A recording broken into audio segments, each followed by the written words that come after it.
Okay. How are you? Good, how are you? Oh, life is so good. I mean, I couldn't have a better day. Yeah, it's actually really nice out. Okay. So the question I just start with is, what's your story? How did you get to this moment right here? Well, I'm from Arizona, You're and from Arizona. yes, I do musical theater, and I've always loved musical theater. One of the first movies I ever saw was Singing in the Rain. Have you seen it? No. Tell me about it. Oh, you need to see Singing in the Rain. So basically, it's about this friend group, and they all work like in the movie industry. Interesting. Yeah. Okay. Good chemistry. Right, yeah. And so it's like a movie musical, basically. Yeah, it's honestly kind of hard to explain. It's like one of those plots like in Pulp Fiction, like where nobody knows like what the plot of it is. But I don't know. You know I'm what not I really mean? sure what's going on.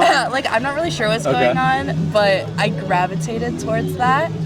And then when I was 13, I got interested in doing like movies and television. And it wasn't until I was 17 I really wanted to do it because have you ever heard of Catherine Hahn? No. No? Educate me. Okay, no, it's okay. So, Catherine Hahn's like an actress. Yeah. And has been in the industry for a really long time. And she was coming out with this TV show called Tiny Beautiful Things. It's on Hulu. Highly recommend. And it came out the week that my grandmother passed away from Alzheimer's. Whoa. And so I was like, I wanted to watch it anyway. I'm going to watch it.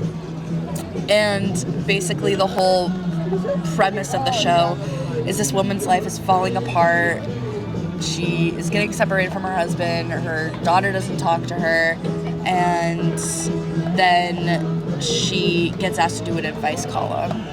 And she takes advice from her life that she's going through right now, and then also refers back to when she was in her early 20s and her mom was dying of cancer. And so it kind of felt like one of those moments where you're so engrossed in something it feels like somebody's talking directly to you. And I've only seen myself doing this career, so I was like, why not do something that I love but also help people? Because I genuinely do love helping people. But yeah, that's why I'm here in New York. But yeah. So you applied, you got into a like kind of a acting. conservatory, yeah. Conservatory is named for an acting school?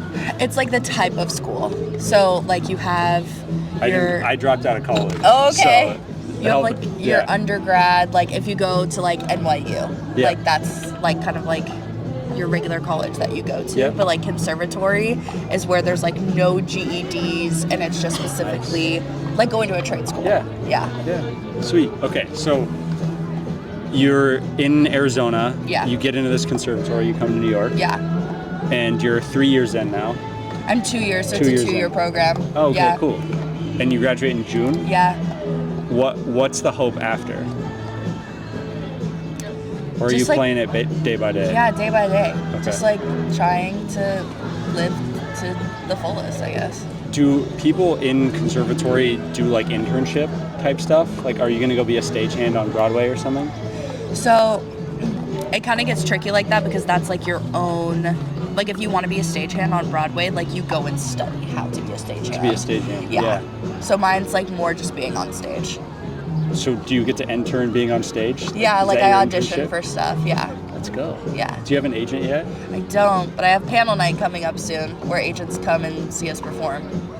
Lit. So like you guys can get recruited for theater. Yes. Because I was like a sports guy, right? So like I'll go play soccer. Yeah. There's some guy with a clipboard and you hope that he writes your name. Yeah, it's the same thing. Yeah. Same thing, but you are just singing? Yeah, I'm singing, acting, and dancing. Let's go. Yeah. Okay. Sweet. I didn't know those things, so thanks for teaching me. I have 2 other questions. Cool.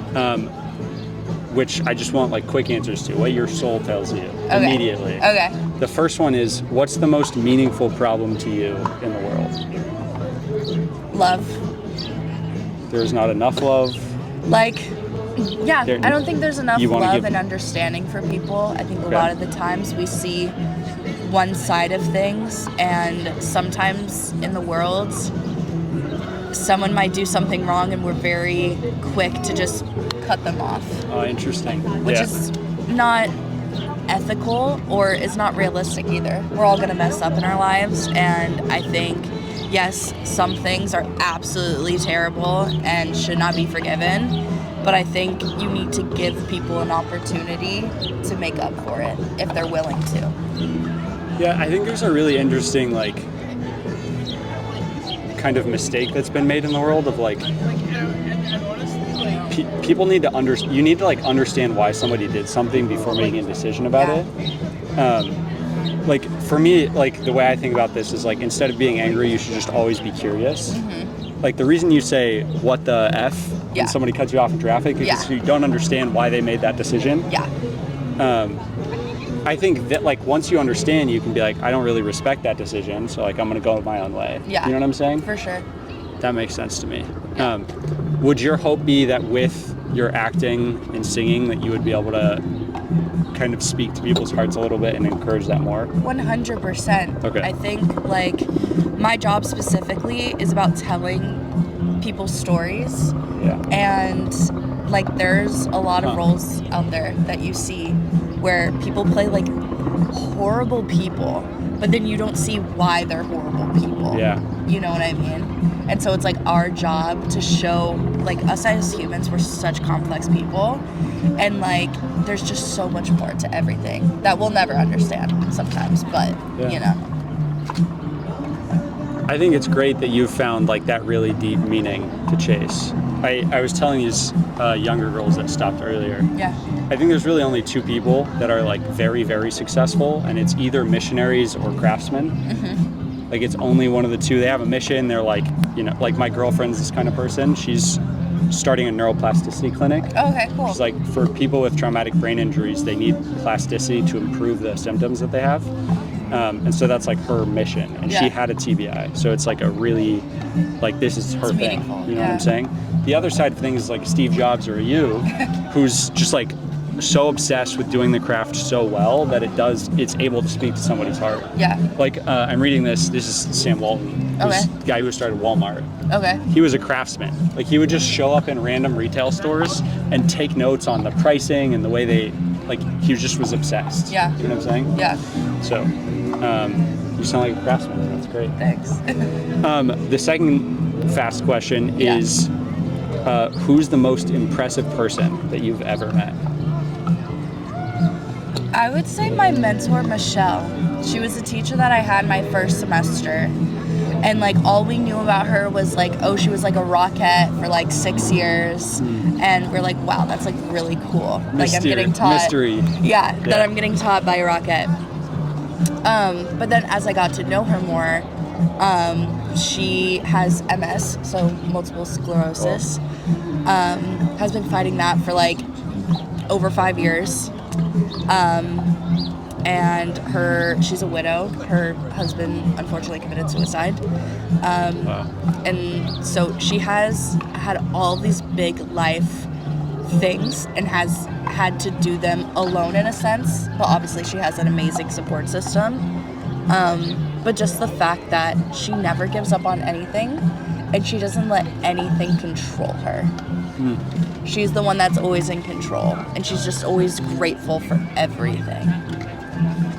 Because one day she might wake up and she won't be able to move. So she doesn't take anything for granted, and I think that's something that me, myself included, and everybody, I think, should do more of. That makes sense. There's a thing that I think about a lot, which is, like, pain creates perspective. Perspective creates gratitude. Gratitude creates peace. It sounds like she's had a lot of pain, which turned into perspective. Now gratitude, and finally she finds peace. That's pretty great. You want to tell your name to the 3 watchers? Hey, I'm Grace. Sweet. Thanks for coming, it was Grace. nice meeting you. Nice to meet you. Have a good one. Good luck. Nice to meet you. Thank you. What's your name? I'm James. James, nice to meet you. Good luck to you. Thank you. And your girlfriend, that's awesome. I know, pretty cool. I'm just a guy. I tell stories.